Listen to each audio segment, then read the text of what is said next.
Kroger Delivery has one mission: to deliver the freshest food right to your door. That's why our drivers are pros.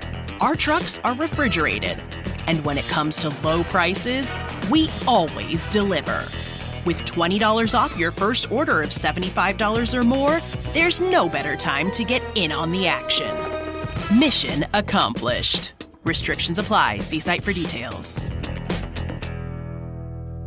What's up, everybody? It's your boy, George. Are you looking for more actual play podcasts? Well, there's never been a better time to jump on board with The Adventure Zone, the RPG podcast from the McElroy family. They're doing shorter seasons and campaigns now, so there are new stories more often, and it's easy to catch up if you come in late. Right now, Griffin McElroy is GMing a story for his brothers, Justin and Travis, and their dad, Clint. They're using D&D 5th edition, the same game system as the Reslayer's Take, so it should sound pretty familiar. It's called The Adventure Zone vs. Dracula. And yes, these guys are going to take down Dracula. Hopefully. Find out by subscribing to The Adventure Zone wherever you listen to podcasts, and tell them George sent you.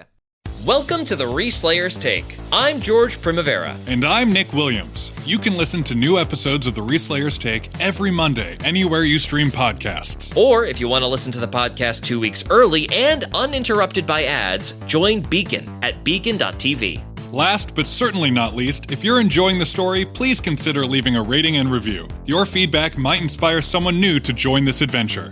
Now, without further ado, enjoy the show. Welcome to a bonus episode of the Reslayer's Take. I'm Nick Williams. And I'm George Primavera. And this is the first bonus episode in a while. Happy to be back. And we're so happy to be joined by Caroline Lux, who plays the automaton that stole all of our hearts, Frog. This is such a great conversation with Frog.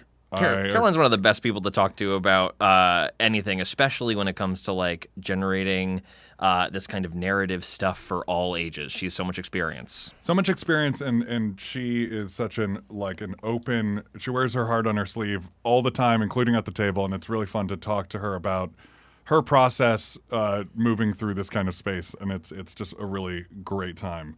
I really like hearing her perspective, especially about everything with Devexian, because we really just dropped that on her in the room. I know, full surprise. Full surprise. I mean, Matt was at the table, but nobody knew who he was playing, and I think when he turned to Frog, Caroline just absolutely exploded, so it was really fun to see that. Wait till you hear about it. Anyways, keep listening. Enjoy our conversation with Caroline Lux. With the planning, recording, and editing that go into the Reslayer's Take, Nick and I aren't left with a lot of time for exercise. Luckily, our sponsor, Tonal, has helped us use the time we actually have to create personalized workouts just for us. Tonal learns from your movement and provides suggested weight recommendations for every move, and they even give you detailed reports on your progress. They create personalized programs and workout suggestions based on your individual goals. Like me, I want the rogue-like agility to backflip over dungeon traps. And I want the berserker strength to hold a heavy door up for my friends so they can escape the undead hordes thanks to my heroic sacrifice. With Tonal, you can do it all. It's like having a personal trainer at home with you. Unlike traditional gym equipment, Tonal uses adaptive digital weight to advance your training techniques. Whether you're a professional athlete or a cake-loving dungeon master like us, Tonal can be trusted to help you become your strongest, most fit self. Right now, Tonal is offering our listeners $200 off your Tonal purchase with promo code RESLAYER. That's Tonal.com and use promo code RESLAYER for $200 off your purchase. Tonal.com, promo code RESLAYER for $200 off. Let's roll those athletics checks. Creating really great retail experiences is tough, especially with multiple stores, teams of staff, fulfillment centers, separate workflows. It's a lot. But with Shopify Point of Sale, you can do it all without complexity. Shopify's point of sale system is a unified command center for your retail business. It brings together in-store and online operations even across 1,000 locations. Imagine being able to guarantee that shopping is always convenient. Endless aisle, ship to customer, buy online, pick up in stores, all made simpler so customers can shop how and where they want and staff have the tools they need to close the sale every time. And let's face it, acquiring new customers is expensive. With Shopify POS, you can keep existing shoppers coming back to your stores with consistent, tailored experiences and first-party data that give marketing teams a competitive edge. Want more? Yeah! Check it out at shopify.com/r/ all lowercase and learn how to create the best retail experiences without complexity. That's shopify.com/r/. Cha-ching! What's up, everybody? It's George from the Reslayer's Take. Hey, do you remember that feeling of your first critical hit? Or are you one of those people who are getting ready to start their first journey? I have a show for you. It's called Girls Who Don't D&D, because none of this all-female team of players had ever joined a D&D game before, or any other role-playing game. They go from learning which dice is what to challenging the gods themselves. They are surrounded by a beautiful and chaotic environment that has been described as a cross between Terry Pratchett's Discworld and Douglas Adams' Hitchhiker's Guide to the Galaxy, and it's a world you can be a part of too. That's because their listeners perform pre-recorded sections that fit into each show. How cool is that? Those parts and the rest of the show sound amazing, with carefully added music and effects that bring a touch of the cinematic to your experience. I think the most amazing thing is that they were complete amateurs when they started, and you should really hear how far they've come. It really does make you feel like you're sitting at the table with them. You can join this group of unassuming Australians, otherwise known as the Girls Who Don't D&D, on any device that lets you stream podcasts. But I'm warning you, this one is addictive, heartwarming, and heartbreaking, and very, very funny. And I hope you enjoy. Bye-bye!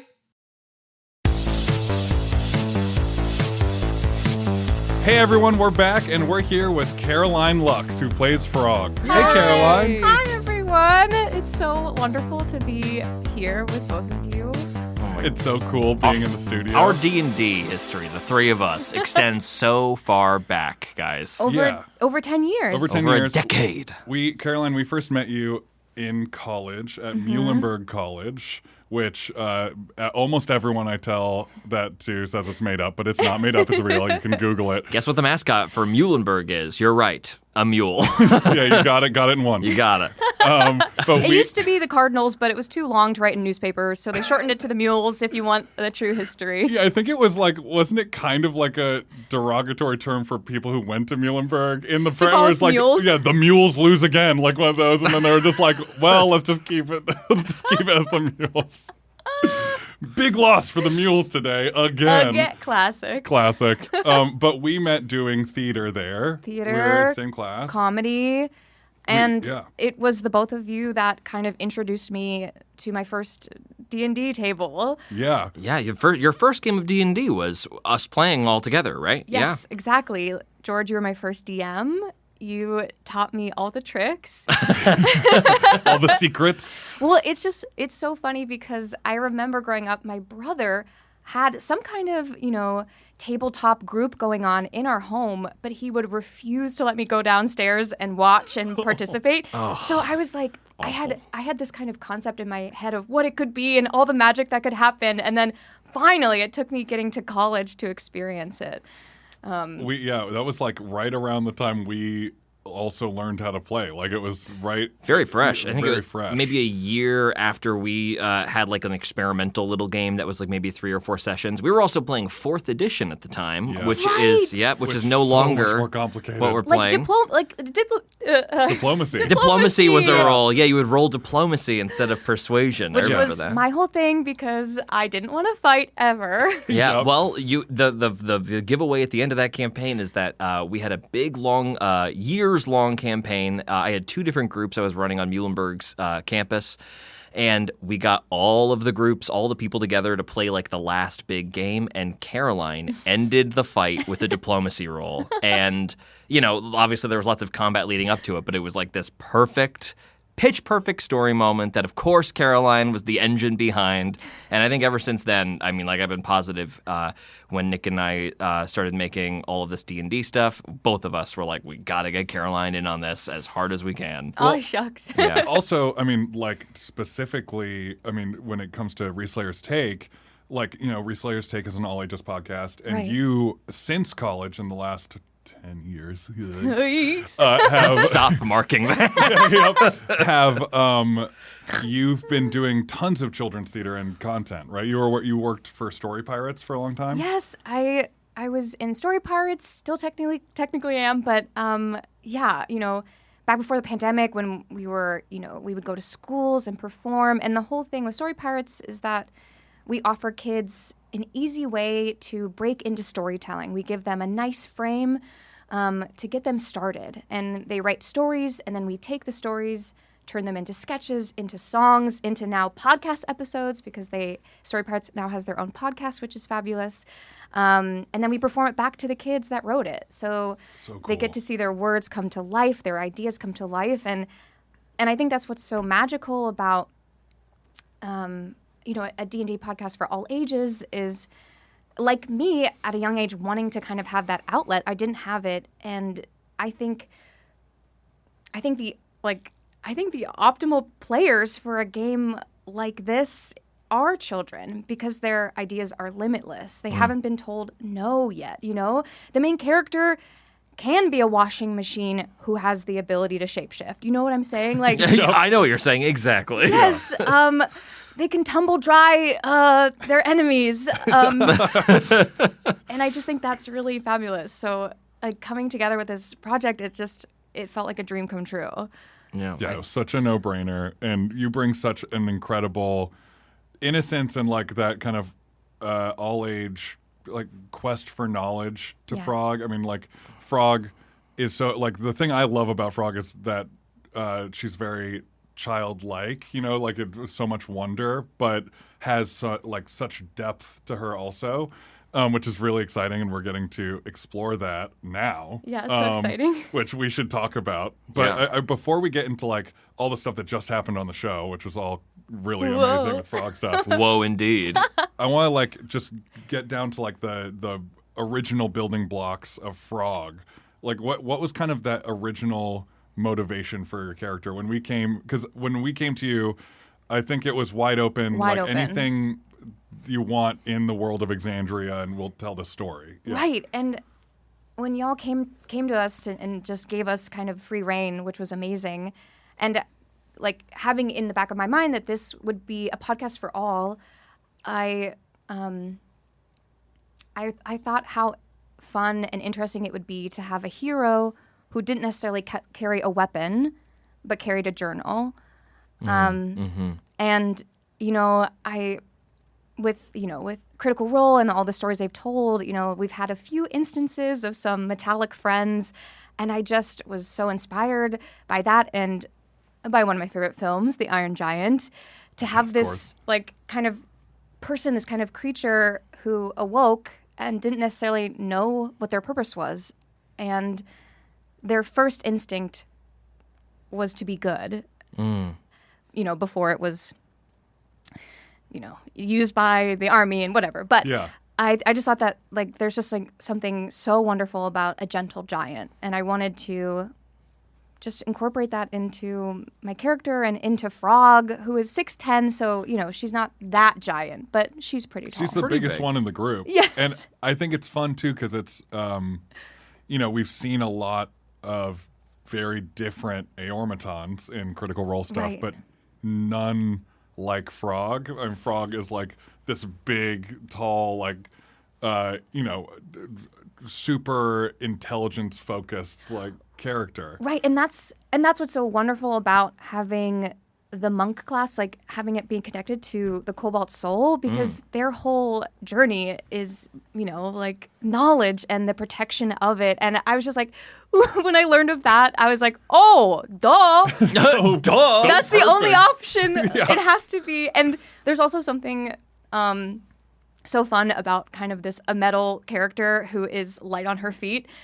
Although Frog has gone down a few times, but Frog has gone down hard a few times, for sure. Yeah. But you get to be super light and dodgy and fast, flipping around. Yeah, it's fun. It's really cool to have a character with like Nick was saying, like that childlike wonder, but with the autonomy of a full adult, which is like the dream for kids to come play like a TTRPG, come play a game in which the imagined circumstances you have full agency to do anything you want in, and it's taken seriously. Yes. And I really wanted a character. I know it's not great for the classic yes and, but I really wanted to have a character that would ask questions as kind of an audience, like for the audience, right? To Yeah. be like that eye that's on the, on the outside saying, oh, what do you actually mean by that? To have Yeah. it in the party. That's great also because, obviously we're a lot of critters who have been eating up all this Critical Role lore are taking a listen to Reslayers, but also we really wanted Reslayers to be a potential in for someone who maybe doesn't know too much about Exandria. Yes. And for them to fall in love with this world and then to discover there's a massive well of even more content for their parents or for kids as they age through up and become able to watch the amazing Critical Role cast do their thing. And hopefully it gets kids wanting to get their own set of dice. Yeah. And their own journal to write stories in. Oh, man. Ugh, the journal. What is that? Is that your favorite aspect of Frog? Like when you play Frog and coming back to the character, is that kind of the thing you're most excited about, or like what do you love about Frog? I think it's kind of fun finding that balance of like, oh, Frog probably wouldn't know what this is. She had access to like the monastery's small library to learn as much as she could in that way, but she really has no life experience, like street sense. So I think having these moments of discovery is really exciting, and then just getting to jot it all down in the journal. Because I think it's fun also because it feels like as the Reslayers go on this journey together, Frog is kind of writing down their history. Yeah, Like notating literally it. scribing their history as they create, like writing their legend as it happens. Exactly. Yeah, that's so cool. What do you think that Frog was? Because obviously we see Frog having left the Cobalt Soul Right. and having embarked on her own. What do you think Frog's life was like when she was at the monastery for that year that she's been awake? Oh, that's great. Well, she had a dear friend, Delmy, who is just the sweetest gal, who was probably really excited to have a new person to train, to teach the way, the monk way. It was probably, and she has a kind of accelerated learning process, but she really focused on learning to write, learning to read the best that she could, while not maybe causing a stir, around. Yeah. Because I have to imagine that when she first awoke, she was like a baby deer when they Right. were trying to get their legs out from under them, or not just, from like, under them, but wobbly under legs. them. Yes. Yeah, wobbly leg Like walking a around. 6'10" Aormaton, like, oh. Like those giraffes who come out just like running. Yeah, fully. Like, I'm sure she knocked a few things over. Definitely.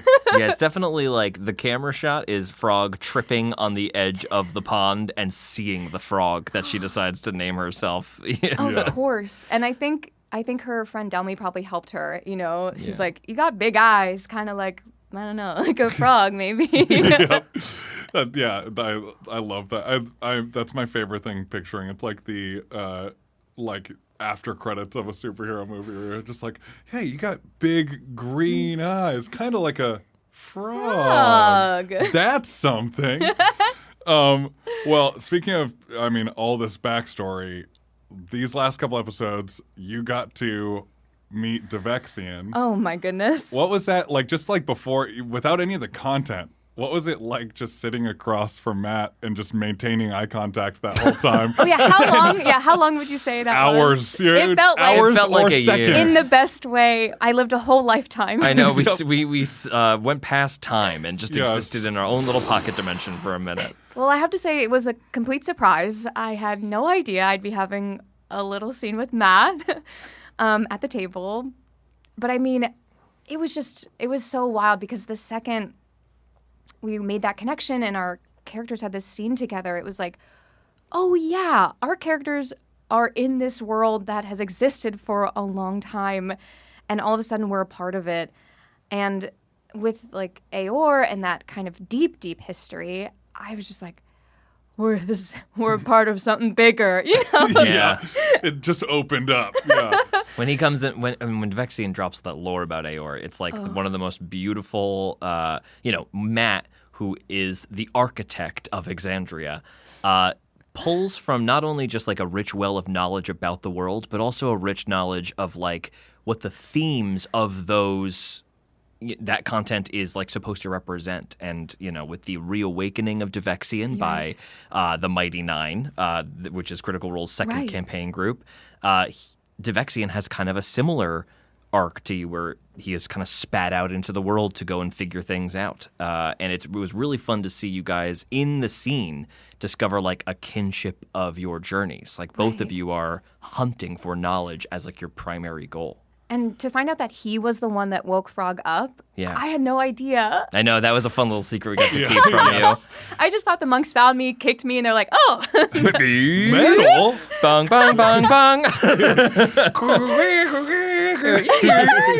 Yeah, that's a dial-up for you children out there who have no idea what that is. College 10 years ago. College Stop 10 it. years ago. Stop it. Not as old as Frog. Not as old as Frog. No, but truly that, I'll never forget it.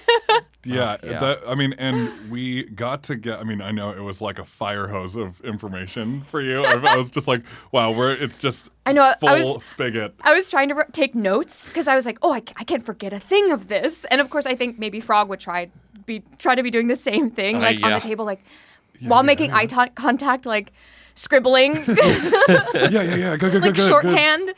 Like, oh, yes, ALL-1. Right. Of course.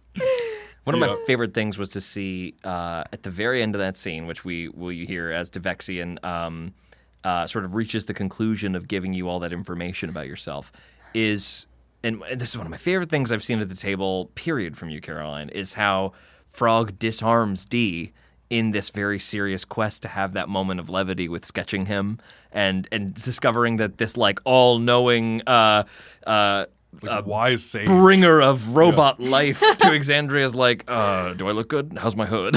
Yeah. And it was so fun, just on a meta level, getting to see Matt play more of that character who I know he loves and hasn't gotten to show as much of as he would maybe and getting to show you got to unlock an angle to Dee that you didn't get to really show off, and it's a fun thing to play with that I love. And he hit those poses so good. So good. So nice. His sketch in the journal is going to be so nice. Stunning. We love it. Do you have any moments from the previous episodes we've played that really stick out in your mind for Frog that are oh man, that was a quintessential representation of what I wanted this character to bring? Ooh, that's a great question. Because we go through Joskrin's Hollow. Right. And I think that's a really great place where Frog is tested just on a practical level. True. Frog has taken a lot of physical hits and especially in that fight, she dealt with fear. Yeah. A crippling fear. And I think it's interesting to play with the emotions that Frog can experience. What does she feel? Maybe she just doesn't know what this emotion is yet. Yeah.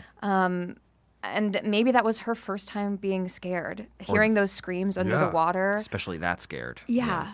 Yeah. One of my favorite moments around the table was at the end of 12 when you got the "How do you want to do this?" on the Timberblade, which I think was one of the most emotional moments around the table. It was this. It was so great because.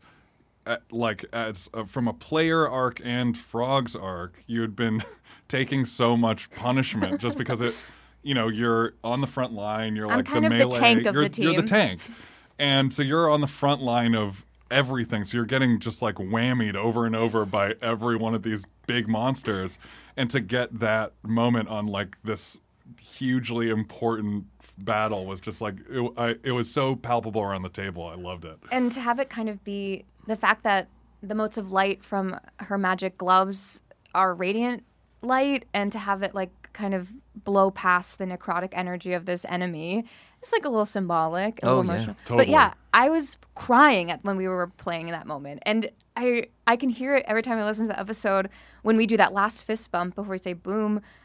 I think I say Frog puts her fist in two. I can tell that I've been I'm crying when I say that. I remember fully George said, "Frog, how do you want to do this?" And you just it's just I was let's all do our best, Caroline, in that moment. I was probably like, no way. Like, what are you doing? Me? It was so good, and you're totally right that like not to get like too in the weeds symbolically, but like each one of your hits was just kind of like a left goodness behind it, and you got to like activate all of that radiance at once in this Right. kind of incredible counteraction to the pure evil of the Timberblight, which is just really great. Whew, my heart is pounding just thinking about it. Yeah. Which was the fight that made you the most nervous in general? What was the most dangerous feeling fight? I mean, honestly, probably that Rhyme Fang fight. Right out the gate. Right out the gate, because it immediately punished us. Like, we all took huge hits. Is that the fight that... Because we've all gone down a few times Yes. in a fight, but it feels like that was like the most... I think that's the most memorable. You went down twice, I think. And I think it was a very funny transition of like fighting these marionette snowmen ghosts where we're Very taking like silly. 9 damage, 7 damage, and then we get into Rhymefang's cavern and it's like, Frog, haha, you take 51 damage. And also, I'm like huge at the time, so it's like, watch out. Yeah, you're Your like, fault here is- we go, and then just immediately whacked. Yeah, oh man.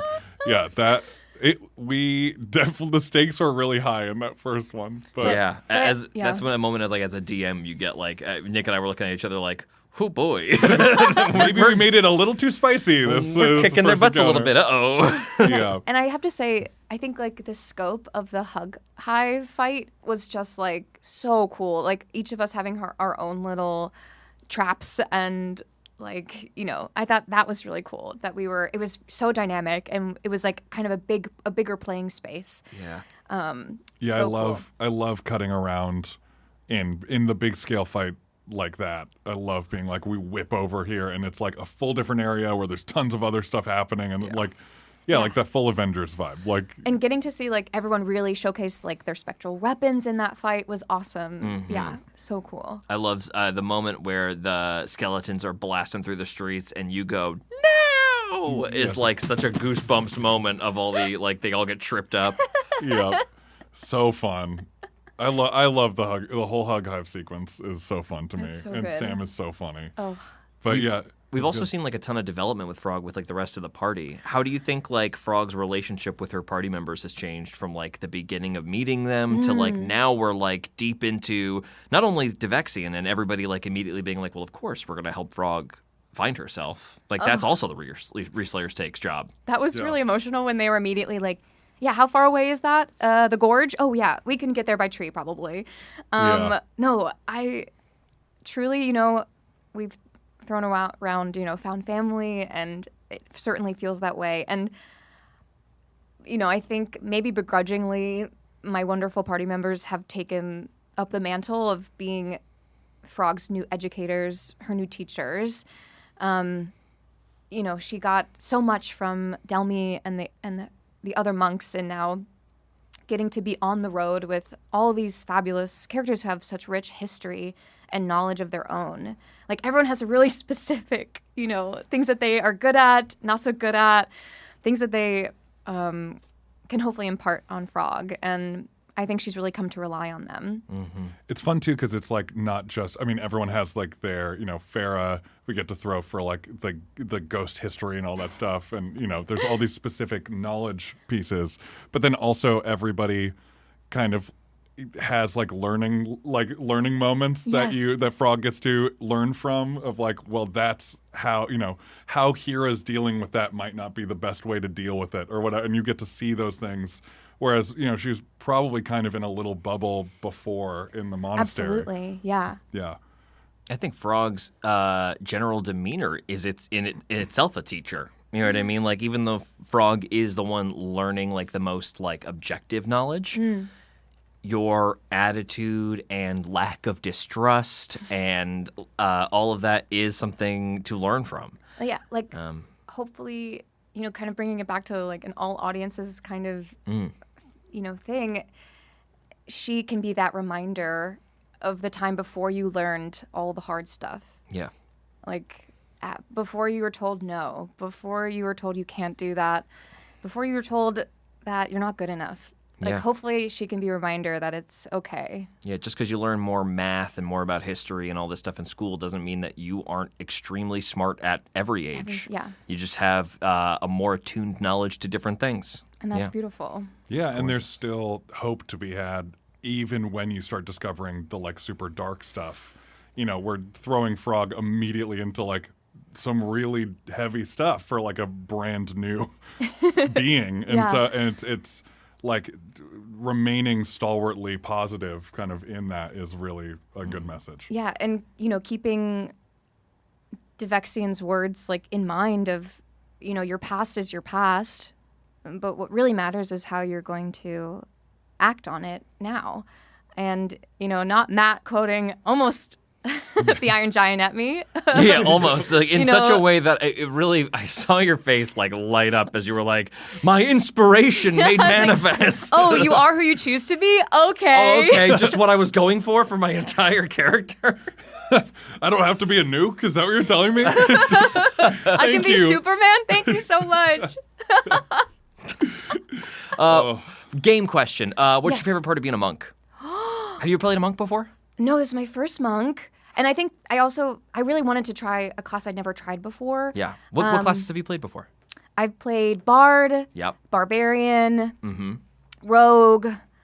I've been all over the place. I still haven't really touched magic users that much. That's okay. It's a journey. Bard is absolutely a magic That's user, true. though. And that was my first class. And I realized, the intricacies of a support class. Yeah. Very important. That was in 4th edition, right? Yes. And for the listeners, 4th edition essentially made every class a spellcaster. Every class had a list of It abilities. made every class a Pokemon. Yes, sort of. I literally, Hear my if, moves. if you're a ranger, Which was you're fun. like split the tree. I can shoot at 2 people at once, and it's like I can do that twice a day. It's just like, oh man, it made everybody have to remember so much, like a whole spell book of moves. Right, right. Yeah, monks I think are especially fun in 5e. Oh, with having the like stuff. a literal tool belt of points, key points to use is like so fun.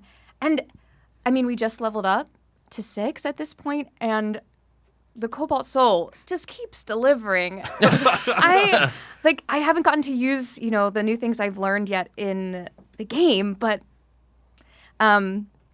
it's all like, it's literally about like I can learn about an enemy by hitting it. Are you kidding me? Yeah. And now with this new ability, I can, have someone tell the truth and learn Oh, from yeah. them. And I can't wait to do that. But also, the DC save is not high, so I don't know. But still, it allows you to learn some things maybe people don't want you to learn, which Yeah, is yeah. such a cool, especially as a player character moving around D&D, that's the whole thing. Yeah. Getting at the information that the bad guys don't want you to know, or like that they think you can't handle. But like that's the whole point of being a player character. You decide what you can handle. Yeah. You know. I think some of my favorite stuff for Frog is just like how fun she is to sound design stuff for. Also. Oh, hearing like taking like this to like what you do at the end, it's so fun. Well, Yeah. and you gave us so much with like the analyzing and like all the Cobalt Yes. Soul stuff. It feels so like Iron Man-y and robotic in such a fun way. And So much of that we couldn't possibly plan to sound design like that either. Right. Like if you hadn't given that like analyzing thing, like I would never in a million years have thought to add like the internal sounds of like your actual analysis engine operating. Oh my gosh, like the kind of that like boop boop boop boop is so Yep. cool. Like do do do do yeah, do. and it will keep getting more and more like that with all your pieces, which And is now I really have- fun. Now you have I have like my palm scanner, which is amazing. yeah. So all that stuff is really fun and. So you're saying like there's a lot more pieces to like add on? Is I that what don't you're know. saying? No, We'll I didn't see. say We didn't anything. say I none know we're of looking that. for them, but All I know is that your job's not done. Got to keep going. There's a lot more to come. Yeah. Caroline, you're one of our favorites. We're so lucky to have you around this table. oh, truly, I'm getting emotional. This is the most fun I've had ever. So thank you for having me. It's Thank what you. an amazing crew the Reslayers take is. Where can people find all your other stuff and find you in general? Oh my goodness. My Instagram is Caro CARO __ Lux LUX. Because underscore. everything else was taken. As is the way. You might see some kitty pics on there. You have a very cute cat. Thank you so much. He's an old man now. I also want to particularly shout out that every year on your birthday, you dress as a different Nicolas Cage character in an incredible cosplay. You And gotta see. Thank you so check much. It out. And I will explain. It was one of those fun things that came out of, quarantine and being alone for your birthday. Nicolas Cage and I share a birthday, January 7th. So that is how it started. And I like to think that somewhere out there, every time I dress up as him, he feels it on his birthday. He says, there's someone out there who has the same birthday as me. wow, happy birthday to me. I feel like there's somebody walking in their front yard dressed as my character from Con Air. I just did a really good one. This year was Con Air. With the big explosion behind you. Exactly. The best one I've ever seen is the one with the bee cage around your head. Yes. With the little Wicker Man. bees. Wicker The Wicker Man. Man one. And that's when I introduced video because of course I had to. Did I had you to do scream. it? I had to didn't scream. Not the bees. It the transcends bees. a still image. You need to have audio and video for that. Yes, and I've also done Raising Arizona and Iconic. Pig. Pig. Oh my God. Classic. Pig, incredible. Well, please go check those out and look for more Incredible Frog in the rest of this season, or the rest of the continuing episodes of Reslayer's Take. Thank you, Caroline. Thanks Thank you. so much. Thank you. Please enjoy. All right, well, that'll just about do us. Thank you so much for listening. If you liked hearing us talk about the Reslayer's Take, then make sure to tune in next week and find out what happens next in the story. And if you don't want to miss it, be sure to follow the show wherever you listen to any podcast. Thank you again, and we will see you next time. The Reslayer's Take is a MetaPigeon production in partnership with and distributed by Critical Role Productions, developed in association with Hero Club.